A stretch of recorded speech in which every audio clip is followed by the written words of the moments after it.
It's Vancouver's podcast on the Canada's Podcast Network. Melanie Ewan is managing partner at local startup advisory firm Volition, where she oversees operations and communications in addition to working with entrepreneurs on funding research and grant writing projects.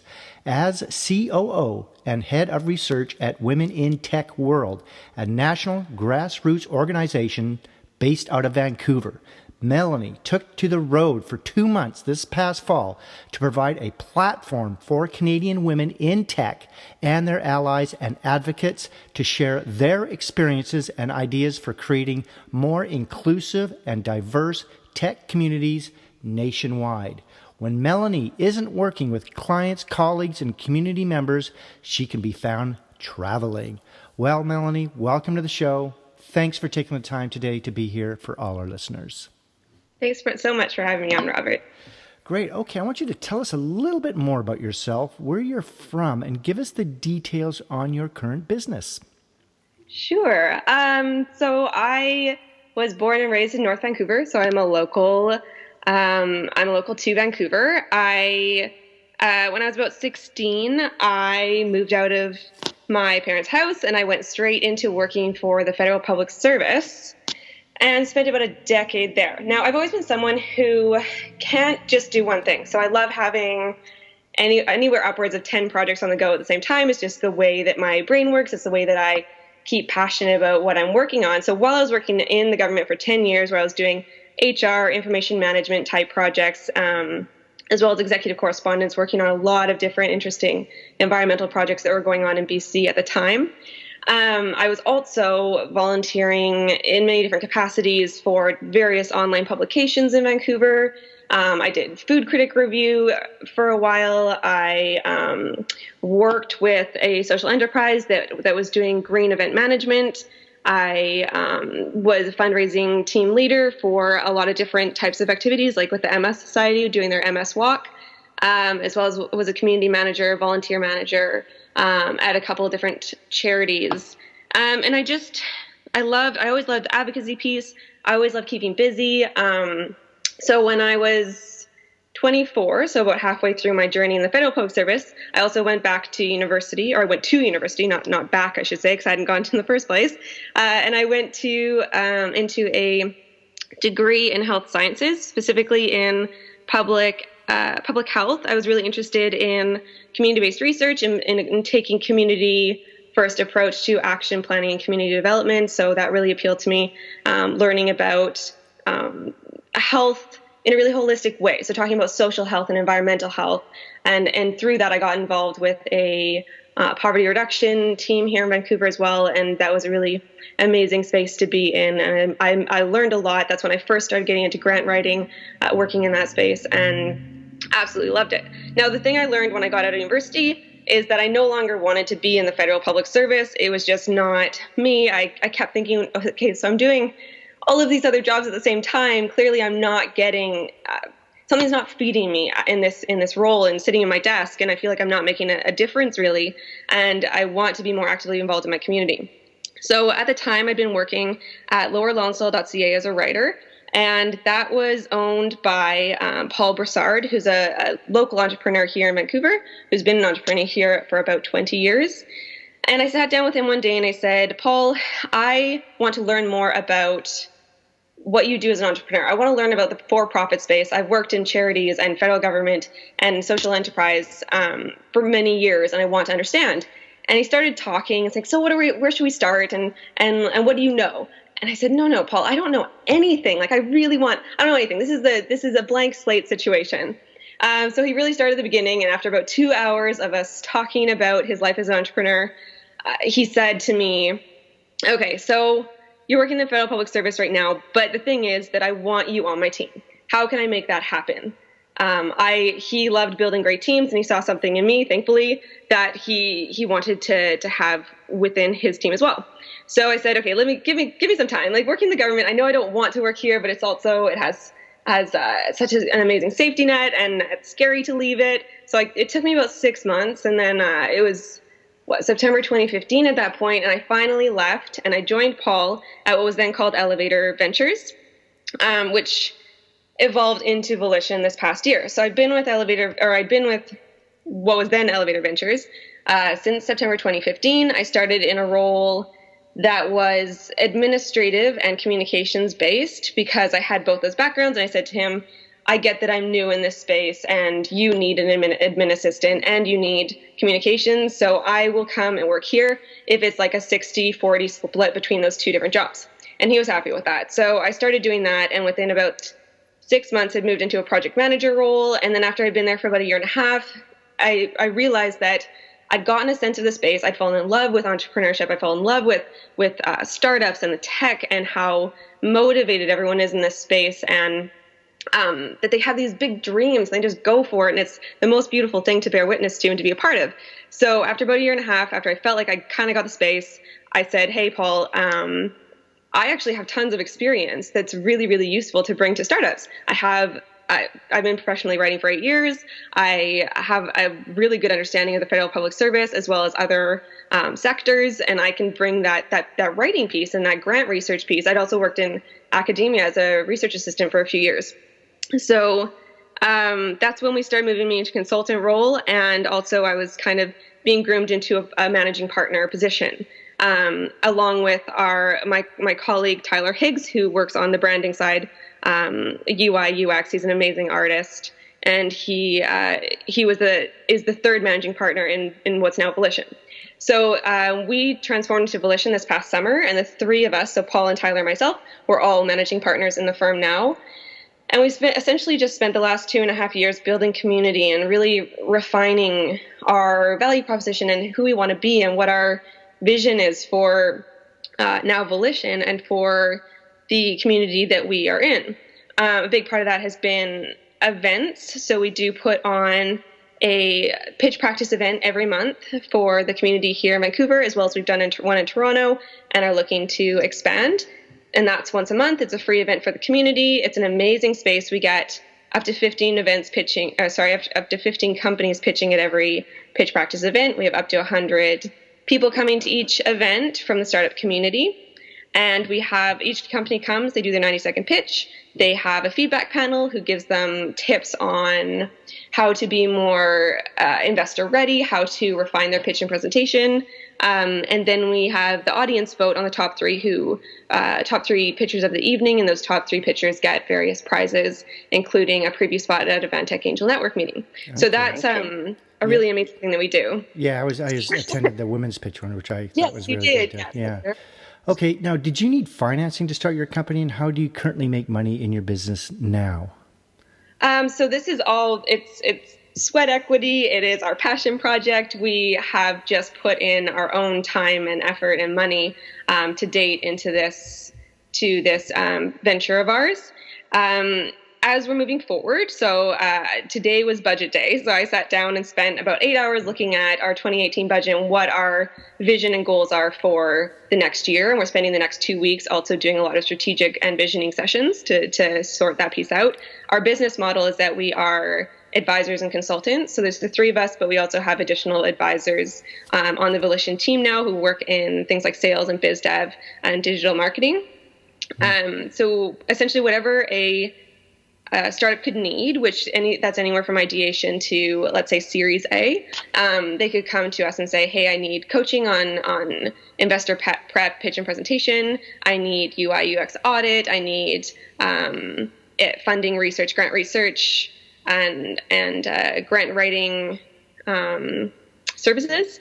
Then we have a fee-based system, and we're kind of evolving that into project-based fees that we're going to have in place as well. And we're still reacting to the market and kind of adjusting things along the way. We're moving into doing more events because we've been able to grow that community quite a bit. We have a large sponsorship model in place for our events because they're amazing. And we're moving into not just doing the pitch practice events, but also doing investor pitch nights and a variety of other events that we have in the pipeline. So we're also starting to manage events for companies that want to do industry specific pitch nights or other types of events. So it's kind of, we have this events division and then we have the consulting and advising piece as well. Okay.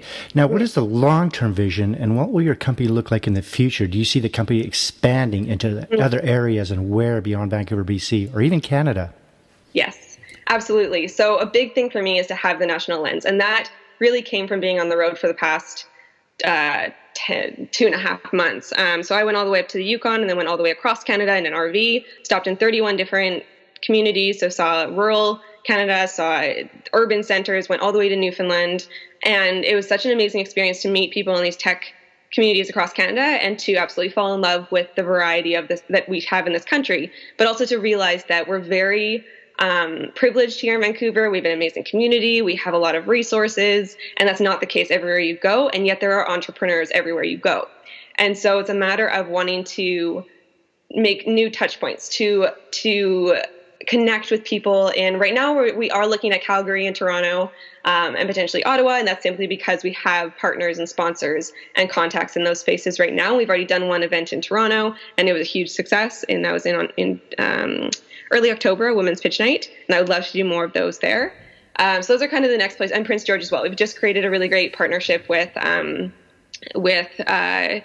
team in Prince George so we can start doing some like broadcasting of events and see how that works out, and then move into bringing more events into the space. So we are taking an events approach to our national expansion, but we are looking at going Canada wide right now, and then we'll see what happens in the national vision. As you mentioned, I do love to travel, and I do tend to go, I go to England quite a bit. I go down to LA quite a bit. So we'll see what happens in the future, but definitely national expansion. Really growing our team is going to be key, and bringing in really high quality people to our team. And then I will be able to tell you more within the next 2 or 3 weeks after I've done all my visioning sessions. Okay, good.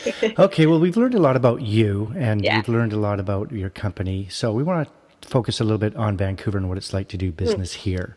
What are the biggest benefits for you in being an entrepreneur here in Vancouver, BC? I want you to give us some of the good points about starting a company here, but I also want you to give us some of the tough things or challenges for our listeners so they can keep an eye out for them.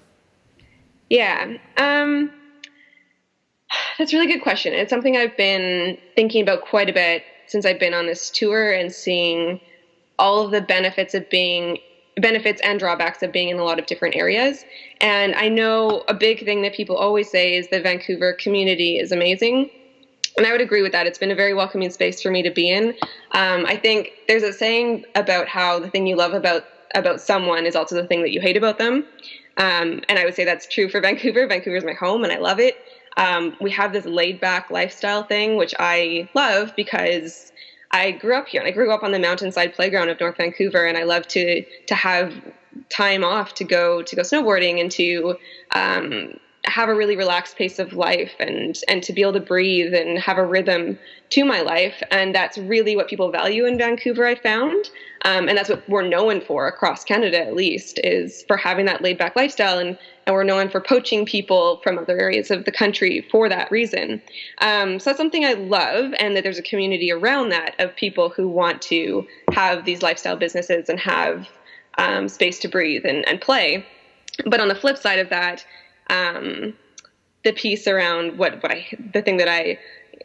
you love about something is the thing you hate about it, is that it means that things go at a slower pace, and that's also something that we're known for across Canada, is that Vancouver business, so if I said to you, let's have coffee, I know in Vancouver that might mean up to 3 weeks from now. If I said that in Toronto, New York, or San Francisco, it would be like in the next 24 hours or something to that effect. It's just a completely different pace of life.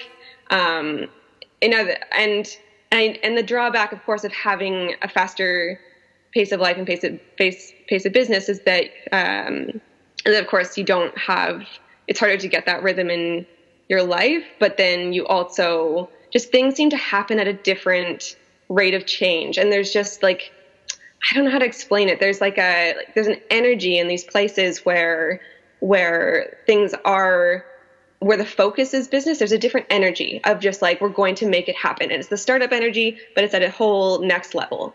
So to me, that's kind of the good and the bad of Vancouver, is the laid back lifestyle. And of course, as I mentioned, the community here is amazing. And there's a lot of resources that new entrepreneurs, or entrepreneurs of all, wherever they are in their journey, there's lots of resources here, and that's only growing. So we'll see what happens. I think we're very much an evolving startup ecosystem here. So we'll see. I think my answer will be probably very different in the next 2 years. Okay. Well, we do some of our best work outside the office. Is there a place in the Lower Mainland close to where you live or work where you like to go recharge or get inspired or just think about your business? And does it change with the season considering all the rain we get here? No, of course not. True Vancouverites, the rain doesn't get you down. For me, the ocean and the mountains are my muse. That's what I absolutely love. I'm very fortunate to live in Lower Lonsdale right now. So it kind of depends on my mood in that I'm either going to walk down to the quay, and there's a dock down at Lonsdale Quay. I don't know if any listeners haven't been there, but if you haven't been there, it's this wonderful long dock out into the middle of the water. And I just go down there, especially like the first snowfall of the year, and you go down there and you sit and it's quiet and all you can hear is like making the new footprints in the new snow, and it's just crunching and it's lovely and the water's churning. And that is my happy place, is down on the dock at Lonsdale Quay. But also, as I mentioned, I do snowboard, recent snowboard. It's my third year this year. And so being atop Cypress Mountain on Panorama, and seeing Vancouver from that space, day or night, I can just take a really big breath, and that's such a beautiful place for me. But honestly, like North Vancouver is my place. It's where I go every time I have writer's block. I just go on a run around my neighborhood, try to make my way to the forest or somewhere that's not concrete. But there's so many different places. I love Quarry Rock. I used to go and do Quarry Rock hike every week. I used to go and do the Gross Grind every couple weeks. There's no end of places you can go here. Right. Spoken like a true West Coast girl. Yeah, exactly. Yeah. Okay. Now, this next question, I want you to speak to our international listeners and imagine if you were them. If you were to start all over again and you just moved here to Vancouver, BC, but this time you don't know anyone, knowing what you know now, what would you do and how would you go about starting all over again as an entrepreneur? Well, I'd listen to this podcast. Among other, there's many amazing podcasts here in Vancouver that introduce you to the big voices in the community. It's interesting because I just got involved in this community about 2.5 years ago, and I didn't know anyone in it. So I'm obviously not new to Vancouver, and I worked for many years in the event space in Vancouver. So I was already aware of the fact that while a lot of people say there's nothing going on here, there are multiple events going on every single night. And it's a matter of knowing where to look to find them, which you hear in a lot of communities. You have to know where to look.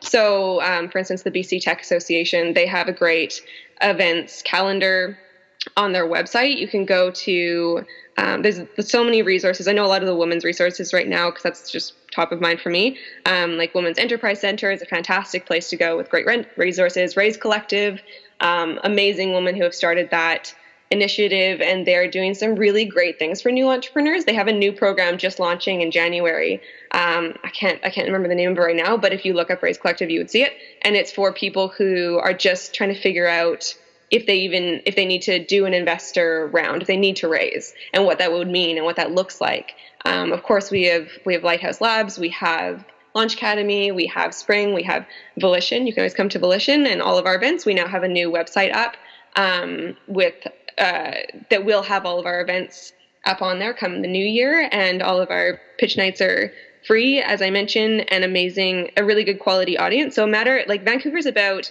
as many places are about, it's about who you know, and to know that it is a welcoming community, and there are events on all the time, and it does take that time up front to go to the events. I know it can be very difficult for a lot of people, depending on what your time situation is like, which is unfortunate. There are weekday events. So I know SFU puts on lunch and learns that a lot of people will go to. There are Facebook groups that you can tap into as well. Girl Gang's a really great one for women to get involved with. And City Business Babes is another good one for women entrepreneurs. But there's ones for people all walks of life. Also going into any co-working space, which they're just popping up all over the place in Vancouver. They tend to be really plugged into the community as well. So Creative Coworkers, L'Atelier, The Profile, WeWork is obviously coming to Vancouver. So there's no end of resources, but it does take, like, Vancouver is known for being unfriendly in general to newcomers, but it's just a matter of getting out there and connecting with people and knowing that everyone is open for having a cup of coffee with you. So get on LinkedIn and look up Vancouver businesses and just start messaging people and say, hey, I'd love to go for coffee, or can I take you out for a coffee? I just want to learn more about the community. And you'd be surprised how many people say yes. Yes, just like how we met. You were Exactly. you were speaking, and I had to leave, and I said, I got to get your card, and next thing you know, here we are. Exactly. Okay, what does the first hour look like for you when you get up in the morning? Do you have a specific routine or a ritual that helps you get motivated to start your day? Mm-hmm. Yeah. Not right now. It's bad. It's been, the last 8 months of my life have been unhealthily busy, I would say. But that being said, I did create a morning routine last December that I love, and I tell everyone about it, and I want to get back to it.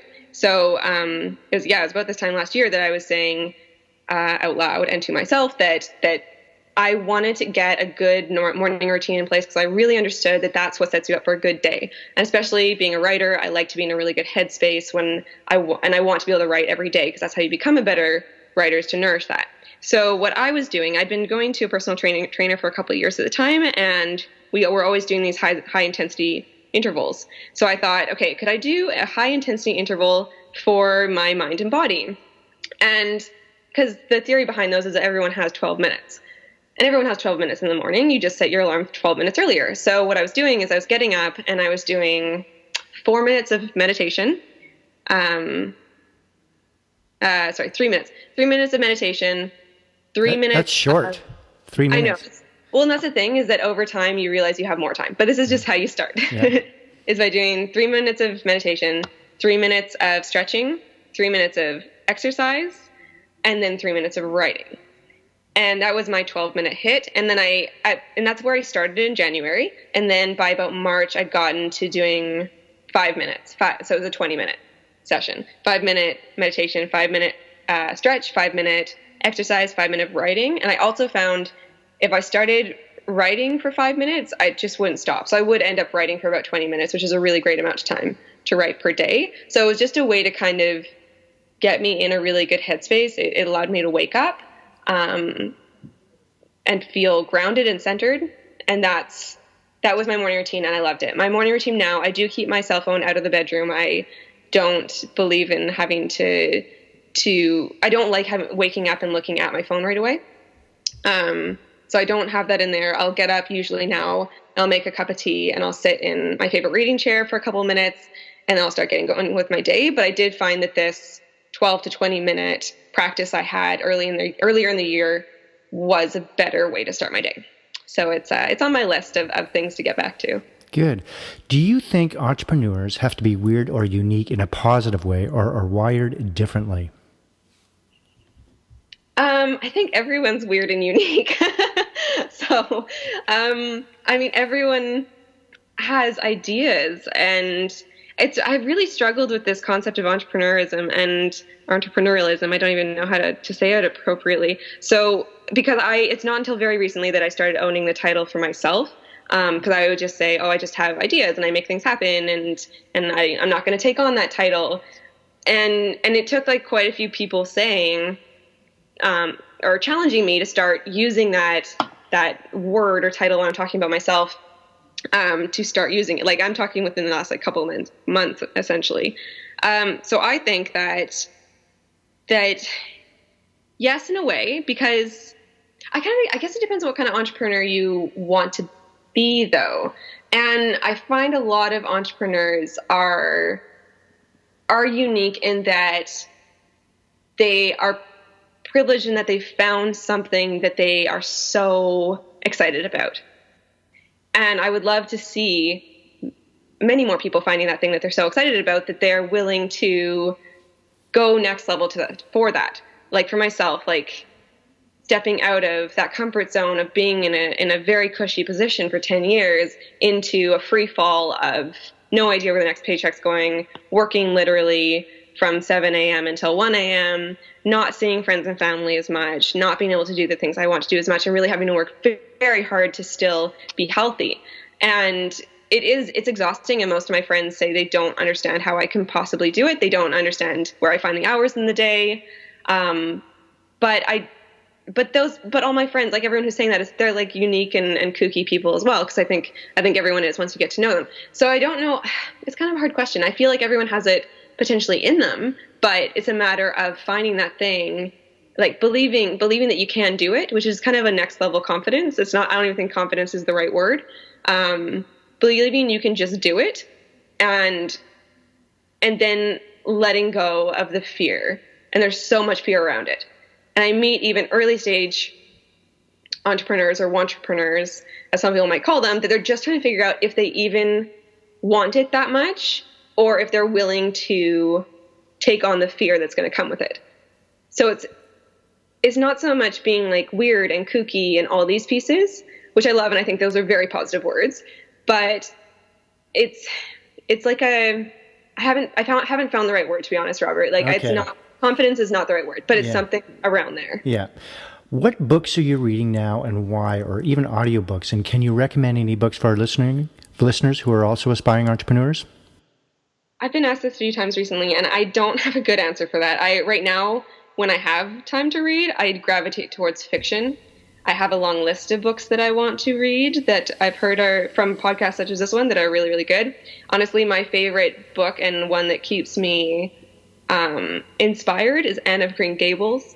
And I know that's not an entrepreneur book whatsoever, but for me, it kind of, when I reread that a couple of years ago, it brought me back to, because that character of Anne of Green Gables, she's very kooky. Like everything you just described about what an entrepreneur is like, she's very kooky and she's very confident and she knows what she wants and she goes for it. And I realized when I reread it a couple of years ago that I'd lost that passion, and I wanted to refine that. It became my goal to become more like that, to tap into my creative side, to let go of the fears, to realize that I can do what I want to do.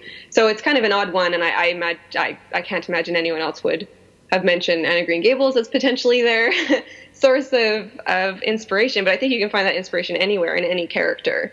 And but I do want to do a plug for a book, which is Paulina Cameron's Canada 150 Woman, which just hit the shelves recently. So Paulina is a local writer, and she works at Futurepreneur, and she's amazing. And she's been working on these interviews with 150 women in Canada who are absolutely outstanding.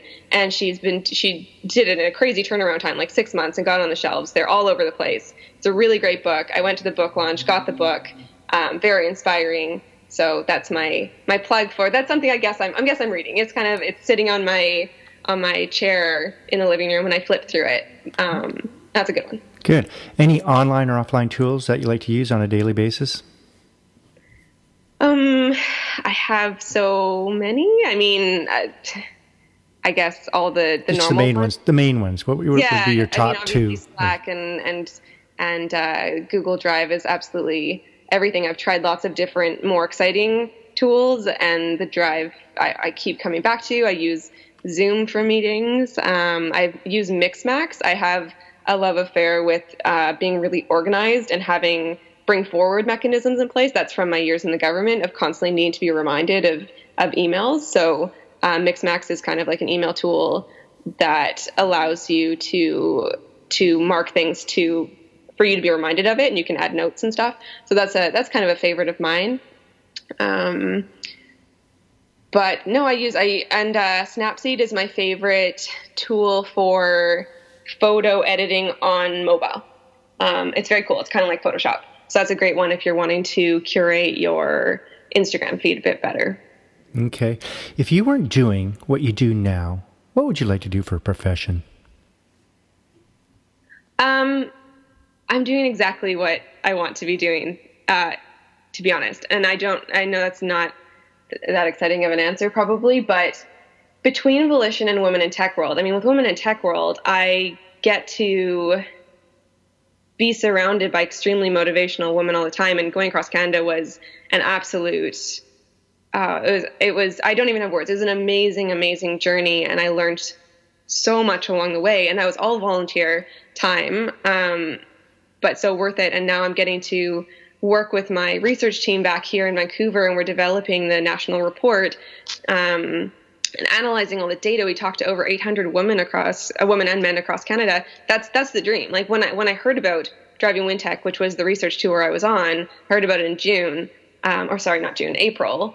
And I was like, this is, my entire life has led up to this moment. Essentially, everything I've learned was for this, and it's everything I've ever wanted to do. So between Volition, where I get to work with entrepreneurs and people who make things happen, and Women in Tech World, where I get to apply my knowledge in community-based research and learning, I have my dream situation right now. The only thing I'd say is there's always been two parts of me. The other part of me is the artist and the writer.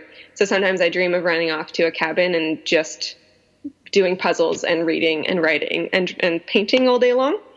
But I know I'd get bored of that, and I'd get into some volunteer and advocacy work along the way anyways. So that's kind of the two parts of me, but I really, really do love what I do, and it's something that everyone in my life can see. And the reason they say, even though I don't understand how you're working so hard, I get it, because you've never been happier. What kind of a job would you not like to do? Couldn't do it? I would not go back to a 9-to-5 working in front of the computer, working for someone on projects that I don't feel like I'm making any impact on. In business, what is your favorite word, quote, or sentence that you like to use? So my mom used to say to me, you can only do, or you do what you can with what you have at the time. Yeah, that's what it was. You do what you can with what you have at the time.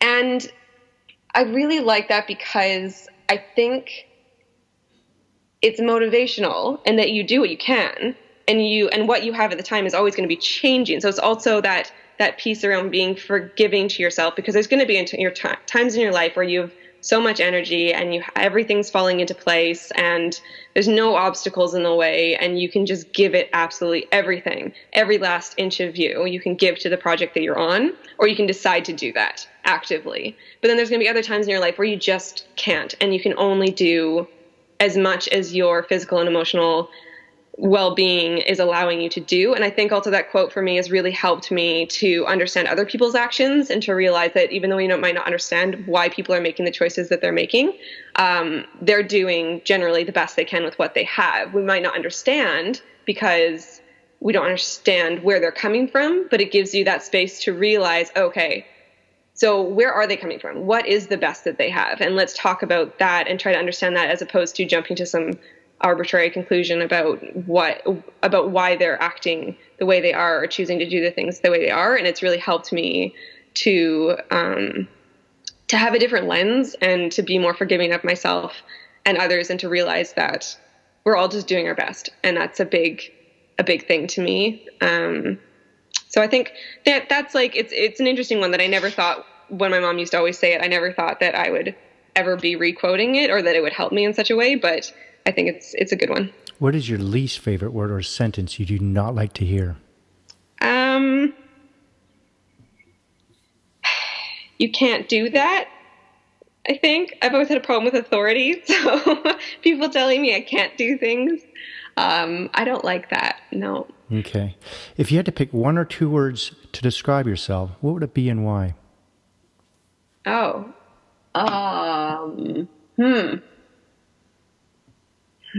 One or two words to describe myself. I've always been really bad at questions like this.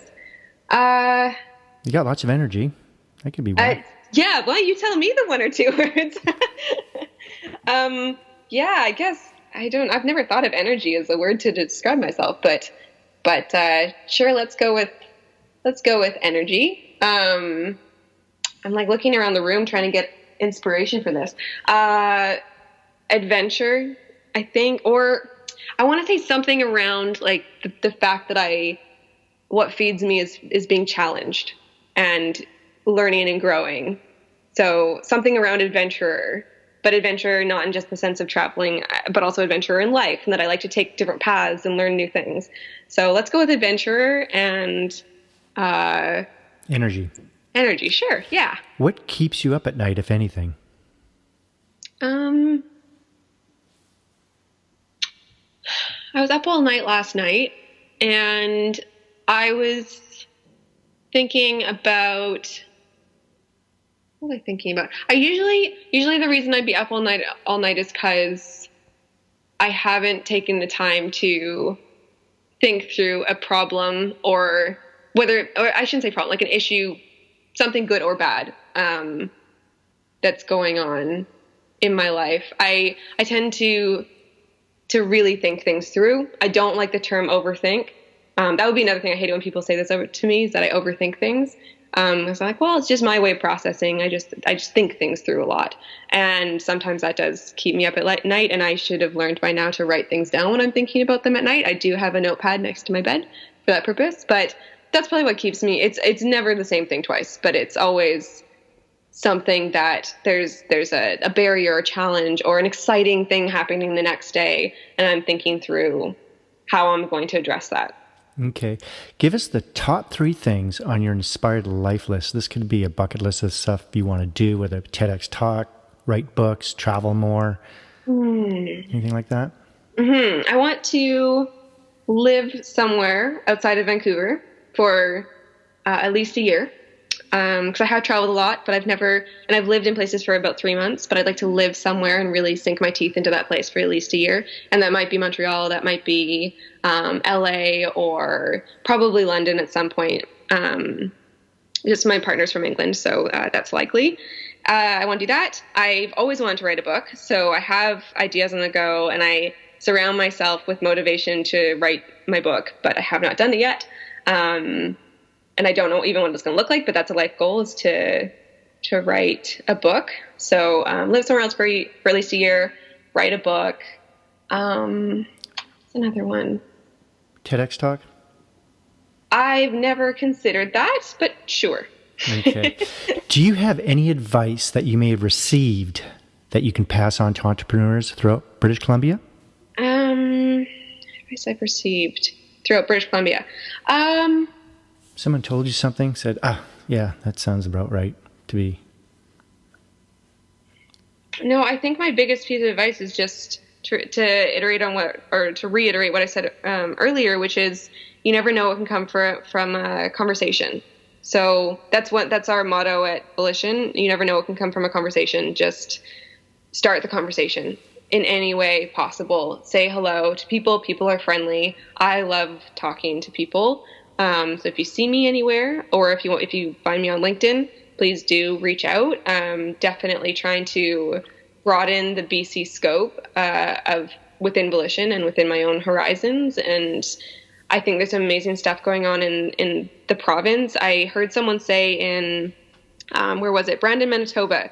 A woman said that you become very resourceful when you don't have resources, and that's something beautiful that I noticed in rural areas in particular, or smaller cities that don't have the kind of resources that we have in Vancouver, that they become very creative and very resourceful. They realize that their customer base isn't just their city, so they're thinking global already. They're thinking outside the box in their marketing schemes, in everything that they're doing, which I think that we don't do as much as we should here in Vancouver. So I think like my piece of advice for BC, not that I've heard it from anyone else, but is just to start thinking outside of our own city, start making more connections, because it's only going to be good for us to start collaborating with entrepreneurs across BC and to not expect them to come to Vancouver. They shouldn't have to in our digital age. There are a lot of Wi-Fi problems in BC and connectivity problems in general, which I would love to have addressed.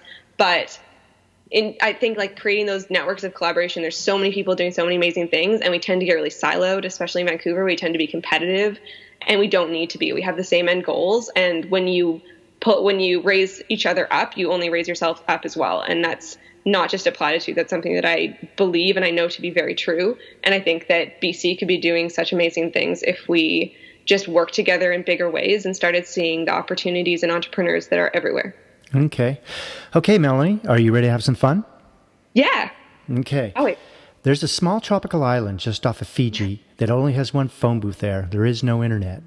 This place does exist. We're going to drop you off there. You won't have a computer or a smartphone or a tablet. You can use the phone booth located there anytime to call the boat. We'll come pick you up. How long would you last before you made that call? And what would you do while you were there?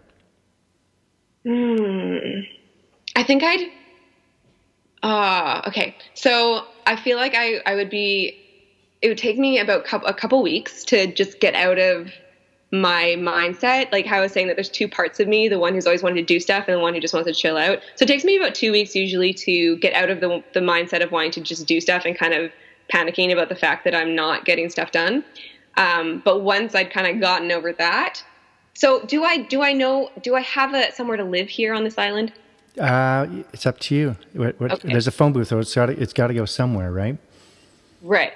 Because I'd want to learn how to I've always loved the idea of knowing how to survive somewhere, but I don't know how I would know how to survive somewhere without like a book or a team with me, or if I can keep using that phone, I guess I could keep asking experts how to build my shelter and how to make food and all those things. And so what I would do there is just knowing me, once I'm in that zone of being happy to not be a part of the world, I can do that for a while. I could probably am I by myself?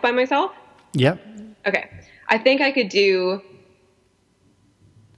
6 months if I had my partner Tom with me, because he's such an amazing support system. He's my best friend. And so I would miss him ever so much if he's not there with me. So if he's not there with me, then I'm going to say 2 months, maybe 3 months. If he's there with me, or if he can come visit once a month, then I think I could do about 6 months. And I would just like write my book, and I would be with nature, and I'd do my hikes. And I know I could absolutely love that. Good. Okay, Melanie, how can our listeners get hold of you? And is there anything you'd like to add before you leave us today? Well, you can email me at melanie@volitionadvisors.com. You can go to our website as well, at Volition, www.volitionadvisors.com. You can find me on LinkedIn, Melanie Ewan, that's EWAN. So I'm very findable in many different places. And in terms of last things, I'm so grateful that you had me on here on your this episode, Robert. I think it's amazing that we have these types of programs here in Vancouver, and I'm excited to see it grow. I think that we're going to see really interesting things happening for Vancouver. I'm excited to be a part of that. I'm always excited to get involved with more things, much to the chagrin of some people in my life. But I love to hear about what people are working on, and I love to connect with people. And so please do, any listeners that want to connect with me, please do. But I just want to thank you and to thank everyone in the community who's making this space the place that it is. Great. Okay. Well, thank you for coming on the show. I've learned a lot about you, and I'm sure our listeners have as well. Yeah, no problem. We'll see you next time.